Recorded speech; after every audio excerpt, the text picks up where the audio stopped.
Hello નમસ્કાર વિદ્યાર્થી મિત્રો, કેમ છો બધા? આજે તો તમે બહુ જ બધા ખુશ હશો જ, એની મને 100% ગેરંટી છે, કારણ કે જે વિદ્યાર્થીઓએ મારા ગણિતના એમપી જોયા છે બધાને તો પેપર ધ બેસ્ટ ગયું જ હશે. તો આપણે વિભાગ ડી તો પૂરેપૂરો બેઠો વિભાગ ડી આઈએમપી પૂછાણો તો તમને 20 માર્ક તો રોકડા મળી જ ગયા છે. અને ઈ સિવાયનું શું પૂછાણું તો આઈએમપી માં એ પણ જોઈ લઈએ અને સાથે સાથે પેપરનું સોલ્યુશન પણ કરી લઈએ. તો ચાલો ફટાફટ પેપરનું સોલ્યુશન કરી લઈએ. આપણે વિભાગ એ માં જોતા જઈએ તો એમાં પહેલો પ્રશ્ન છે, એમાં આવશે બી 13.5. પછી આ પેલો છે તો દ્રષ્ટિહીન વિદ્યાર્થીઓ માટેનો હતો. પછી આ બીજો છે એમાં આવશે દાખલા સી. પછી ત્રીજા એમસીક્યુ માં આવશે ડી 28, ચોથામાં આવશે બી 5 એકમ, પાંચમામાં આવશે ડી 1, છઠ્ઠામાં આવશે એ 27. પછી ખાલી જગ્યા છે કે જો 1080 વાળી છે તો એમાં આવશે જવાબ 0, આઠમામાં આવશે 5, નવમામાં આવશે 6, દસમામાં આવશે 1/2, 11મામાં આવશે 0 અને 12મામાં આવશે 3. હવે ખરા ખોટા જોઈએ તો પહેલામાં સાચું, બીજામાં ખોટું, ત્રીજામાં સાચું અને ચોથામાં સાચું. હવે એક વાક્યમાં જવાબ હતા એમાં પહેલામાં 17મામાં આવશે નહીં આવશે, 18મામાં આવશે અસંખ્ય, 19મામાં આવશે 0.35, 20મામાં આવશે સૌથી મોટી આવૃત્તિ હોય એનો વર્ગ આવશે એટલે 3 થી 5 આવશે. પછી જોડકા છે તો એમાં 21માં સી 2πRH અને 22મામાં આવશે એ, 23મામાં આવશે બી અને 24મામાં આવશે સી. તો ચાલો ફટાફટ મને કોમેન્ટ કરીને જણાવો કે તમારે વિભાગ એમાં કેટલા માર્ક આવ્યા છે. હવે આપણે વિભાગ બી જોઈએ તો વિભાગ બી માં તમને પહેલો છે તો આઈએમપી માં આવી જ ગયો હતો કે દ્વિઘાત બહુપદી x નો વર્ગ - x - 20 ના શૂન્ય શોધો. તો એમાં આવશે x વર્ગ - 5x પ્લસ 4x માઇનસ 20 બરાબર 0. તો x 5 પ્લસ 4 કૌંસમાં x - 5 બરાબર 0. તો x - 5 અને x પ્લસ 4 બરાબર 0. તો કેટલા આવશે? x બરાબર -4 અને x બરાબર 5. પછી 26મો છે એમાં આવશે કે કૌંસમાં x નો વર્ગ પ્લસ 3x પ્લસ 2 બરાબર 0. જો જે વિદ્યાર્થીઓ 0 લખતા ભૂલી ગયા હશે એનો અડધો માર્ક કટ થઈ જશે. પછી 27મો છે એમાં આવશે a બરાબર c, 6 બરાબર માઇનસ કૌંસમાં p -2. તો 6 બરાબર આ માઇનસ છે એમનેમ રહેશે -p અને માઇનસ કેવા થઈ જાય તો કે પ્લસ. તો +2 અને p બરાબર 6 માંથી 2 જાય તો કેટલા વધશે? -4. પછી 29મો છે કે 51 થી 100 સુધીની તમામ સંખ્યાઓનો સરવાળો શોધો. તો એમાં આ સમાંતર શ્રેણીનો દાખલો છે, એ ભૂલાઈ ગયો, સોરી. સમાંતર શ્રેણીમાં તો 20મું પદ શોધવાનું હતું એટલે તમારે આ જ સૂત્ર લખવાનું થશે, n બરાબર a પ્લસ n - 1 d. અને આ તો આઈએમપી માં પણ તમને દીધેલો છે, આઈએમપી માંથી જ પૂછાણો છે. પછી 51 થી 100 સુધીની તમામ સંખ્યાઓનો સરવાળો શોધો. તો એમાં કેટલો આવશે તો કે s n/2 કૌંસમાં a પ્લસ an. તો n બરાબર આપણે કેટલા થશે? 50, 50/2 કૌંસમાં 51 પ્લસ 100. તો કેટલા થશે? 25 ગુણ્યા 151. તો જવાબ આવશે 3775. હવે એના પછીનો છે એ છે 30મો. એ તમને આઈએમપી માં કાલે દીધેલો જ હતો, એમાંથી જ પૂછાણો છે. 31મો પણ આઈએમપી માં દીધો તો એમાંથી જ પૂછાણો છે. 31માં જવાબ આવશે 2 અને -3. પછી સાબિતીનો દાખલો છે 32મો. એમાં આવશે કે આપને આપી દીધું છે કે સાબિત કરો. તો એમાં આવશે 2 cos θ minus sin square θ plus cos square θ. તો 2 cos સ્ક્વેર θ માઇનસના માઇનસ એમને રાખો, sin square θ minus plus minus cos square θ. હવે sin સ્ક્વેર θ અને cos સ્ક્વેર θ એટલે શું થઈ જશે? sin સ્ક્વેર θ તો cos અને 2 ઉડી જશે એટલે cos square θ minus sin square θ. પછીનું આ બધા દાખલા છે એ પછીનો 35મો છે કે જો એની પ્રત્યેક ધાર 6 સેમીની હોય તેવા સમઘનનું કુલ પૃષ્ઠફળ શોધો. તેમાં આવશે a બરાબર 6, 6x નો વર્ગ. x કેટલા આપ્યા છે આપણે? 6. તો 6 નો વર્ગ એટલે 2 વખત એટલે 6 ગુણ્યા 6 ગુણ્યા 6 એટલે 216. સાવ સહેલું પેપર હતું વિદ્યાર્થી મિત્રો. અને એમાંય મોસ્ટ ઓફ તમને જે આઈએમપી દીધું છે એમાંથી જ પૂછાણું છે. હવે 36મો છે એ આપણે આઈએમપીમાં હતો અને 37મો છે એ પણ આઈએમપીમાં હતો. હવે અહીંયા કીધું છે શંકુની ઊંચાઈ 6 સેમી હોય તો પાયાનો વ્યાસ 5 સેમી છે તો તેની તિર્યક ઊંચાઈ શોધો. h બરાબર 6 અને r બરાબર કેટલા થશે? વ્યાસ આપ્યો છે એટલે 5/2. l સ્ક્વેર બરાબર h square plus r square તો 36 પ્લસ 25/4 તો 144 પ્લસ 125/4 તો કેટલો આવશે? તો કે 169/4 એટલે કેટલા થઈ જશે? 13/2. અને આ તો સાવ એટલે સાવ સહેલો દાખલો તો વિદ્યાર્થી મિત્રો જે બેઠે બેઠો તમને મૂકી દીધો છે. z બરાબર સૂત્ર મૂકી દો, સૂત્રમાં કિંમત મૂકી દો એટલે જવાબ કેટલો આવી જશે? 52. હવે વિભાગ બી માંથી 1 2 3 4 5 અને 6 9 માંથી 6 દાખલા વિદ્યાર્થી મિત્રો તમને બેઠે બેઠા પૂછવામાં આવ્યા છે. 9 માંથી કેટલા? 6 દાખલા તમને પૂછવામાં આવ્યા છે. હવે વિભાગ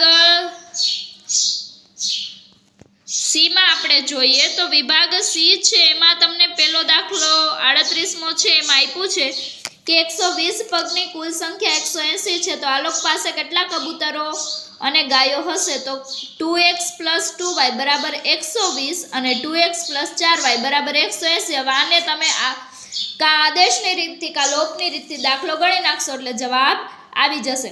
પછી x + y બરાબર 5 અને 2x + 3y બરાબર 4. અને દ્વિચલ સુરેખ સમીકરણ તમને આપી જ દીધું છે, ખાલી લોપની રીતે જ કરવાનું હતું. હવે 40મો દાખલો છે તો તમને મેં આઈએમપીમાં પણ દીધેલો છે, એ જ પૂછાણો છે. તો એમાં S7 બરાબર 49, S17 બરાબર 289 તો SN બરાબર n² થશે. જવાબ કેટલો આવશે તમારો? 400. પછી આ 41મો છે એ પણ આઈએમપીમાં દીધો તો એમાંથી જ પૂછાણો છે. અને આ 42મો છે એ ચેપ્ટર નંબર 7 માંથી ઉદાહરણ નંબર 2 છે.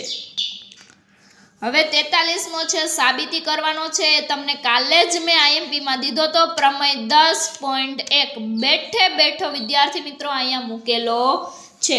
પછી આ છે 44મો એ પણ તમને કાલે બેઠે બેઠી રકમ મેં આઈએમપીમાં દીધી હતી ને એ જ તમને આમાં પૂછાણું છે.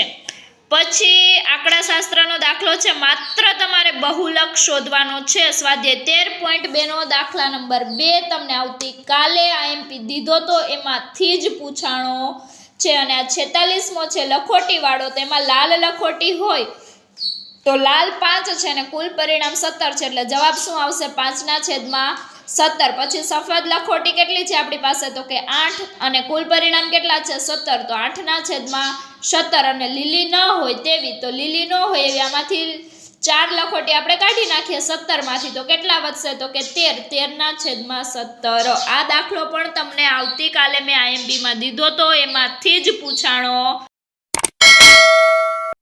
વિદ્યાર્થી મિત્રો વિભાગ સી માંથી તમારે 9 દાખલામાંથી કોઈ પણ 6 દાખલા લખવાના છે. તો આપણે 9 માંથી 6 દાખલા હતા એ મોસ્ટ તમને આઈએમપી આવતીકાલે આપી દીધા હતા, એમાંથી 6 દાખલા પૂછાણા છે. તો વિભાગ સી ના તો તમને 18 માર્ક પૂરેપૂરા મળી ગયા હશે. ચાલો ફટાફટ મને કોમેન્ટ કરીને જણાવો કે વિદ્યાર્થીઓને આ 6 દાખલા આવડી ગયા અને વિભાગ સી માં કેટલા માર્કનું તમે લખીને આવ્યા છો. હવે આપણે વિભાગ ડી જોઈએ તો વિભાગ ડી માં ભાઈ આવતીકાલે તો બધા વિદ્યાર્થીઓને બીવડાવવામાં આવ્યો હતો કે થેલ્સનો પ્રતિપ્રમેય જ પૂછાશે, પણ મેં કીધું હતું કે થેલ્સનો જ પ્રમેય પૂછાશે અને એ જ આજે પેપરમાં આવેલો છે. તો થેલ્સના પ્રમેયનો તો તમને રોકડા 4 માર્ક બધાને મળી જ ગયા હશે. આ બધા દ્રષ્ટિહીન વિદ્યાર્થીઓ માટેના હતા. હવે આ છે કે જેના વર્ગનો સરવાળો 365 થાય એવી 2 ક્રમિક ધન પૂર્ણાંક સંખ્યાઓ શોધો. તો એમાં x² + x + 1² બરાબર કેટલા આવશે? 365. આ દાખલો આવતીકાલે મેં તમને આઈએમપી દીધેલો છે, એમાંથી જ પૂછાણો છે. અને આ રામકલી વાળો દાખલો છે તો ભાઈ તમને આઈએમપી દીધો જ હતો એટલે એ તો તમને આવડી જ ગયો હશે.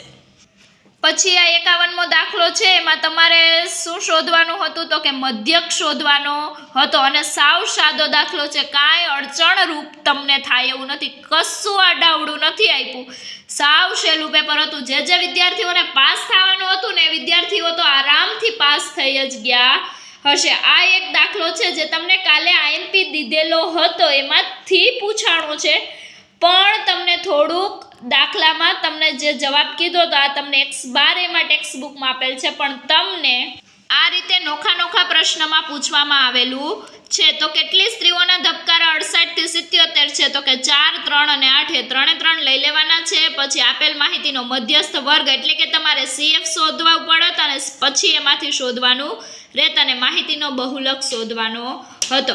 આ દાખલો તો તમને કાલે આઈએમપી દીધો તો એમાંથી જ પૂછાણો છે અને એમાં મધ્યક આવશે X12 બરાબર 69.428. હવે આ પાસાવાળું આપણે જોઈ લઈએ. પાસાને ફેંકવામાં આવે તો શું થાય? એક જ વાર ફેંકવાનો છે એટલે કુલ પરિણામ કેટલા થશે આપણા? 6. તો અવિભાજ્ય સંખ્યા કેટલી હોય? 3. 3/6 બરાબર કેટલા આવશે? 1/2. બીજો દાખલો છે 2 અને 6 વચ્ચેની સંખ્યા મળે તો 2 અને 6 વચ્ચે કેટલી સંખ્યા રહી? તો કે 3. કુલ પરિણામ 6. તો છેદ ઉડાડીએ તો કેટલા આવશે? 1/2. હવે અયુગ્મ સંખ્યા મળે તેવી અયુગ્મ સંખ્યા કેટલી હોય? 3. કુલ પરિણામ 6. તો જવાબ કેટલો આવશે? 1/2. હવે 7 મળે તેની સંભાવના, હવે કુલ પરિણામ જ 6 છે તો 7 કઈ રીતે મળશે? તો એની સંભાવના કેટલી થશે? 0. પછી 54મો દાખલો છે કે સરખી રીતે ચીપેલા 52 પત્તાની થોકડીમાંથી એક પત્તું કાઢવામાં આવે તો આ દાખલો પણ 52 પત્તાવાળો તમને આવતીકાલે આઈએમપી આપવામાં આવ્યો હતો, એમાંથી જ પૂછાણો છે અને મને આશા છે કે તમે બધાએ લખ્યો જ હશે. તો ચાલો ફટાફટ મને કોમેન્ટ કરીને જણાવો કે મેડમ અમે આઈએમપી જોયું હતું એમાંથી જ લખ્યો છે અને અમને દાખલો આવડી ગયો છે. ચાલો ફટાફટ મને કહો. હવે લાલ રંગનો રાજા છે કેટલા થશે? તો કે 2 લાલ રંગના રાજા હશે તો 2/52. તો કેટલા આવશે જવાબ? 1/26. લાલનો ગુલામ તો એક જ હોય એટલે 1/52. કાળીના પત્તા 13 હોય તો 13/52. તો કેટલા આવશે જવાબ? 1/4. લાલ રંગનું મુખ મુદ્રાવાળું પત્તું, મુખ મુદ્રાવાળા અને લાલ રંગના પત્તા કેટલા હોય? તો કે 6 અને કુલ પરિણામ 52. તો છેદ ઉડાડતા જવાબ કેટલો આવશે? 3/26. હવે વિભાગ ડી તો વિદ્યાર્થી મિત્રો આ 3 દાખલા પછી અને આ 3 દાખલા એટલે 6 દાખલા તો તમને બેઠે બેઠા પૂછ્યા છે. લખવાના તો 5 જ હતા, તોય તમે કદાચ એકાદો દાખલો સ્કીપ કર્યો હશે તો તમને હાલશે, પણ 5 એટલે કે વિભાગ ડી તો તમને બેઠે બેઠો પૂછવામાં આવેલો. અહીંયા આપણું ગણિતના પેપરનું સોલ્યુશન પૂરું થયું. તમારે બધાને ધ બેસ્ટ પેપર ગયું જ હશે. એમાં વિભાગ બી માંથી તમને 9 દાખલા લખવાના, એમાંથી 6 તો આઈએમપી ના જ હતા. વિભાગ સી અને વિભાગ ડી તો બેઠે બેઠો આઈએમપી માંથી પૂછાણો હતો. તો તમારા બધાનું પેપર તો સુપર જ ગયું હશે. તો ગણિતનું પેપર તો સુપર ગયું છે. જે વિદ્યાર્થીઓ આઈએમપી જોયું એના તો સમાજનું આઈએમપી જોવા માટે મારો આ ચેનલ છે ને સબસ્ક્રાઇબ કરી દેજો. વિદ્યાર્થી મિત્રો આપણે કીધું હતું કે 100% ગેરંટી તમને આઈએમપી માંથી જ પૂછાશે અને એમાંથી જ પેપર નીકળ્યું છે. તો જેટલો તમને હરખ છે એટલો મને હરખ જળવાઈ રહે એ માટે આપણે 500 સબસ્ક્રાઇબરનો જે ટાસ્ક છે ફટાફટ ટાસ્ક પૂરો કરો. તો ચાલો ફટાફટ ટાસ્ક પૂરો કરો અને આઈએમપી તમારા વિદ્યાર્થી મિત્રોને પણ શેર કરજો.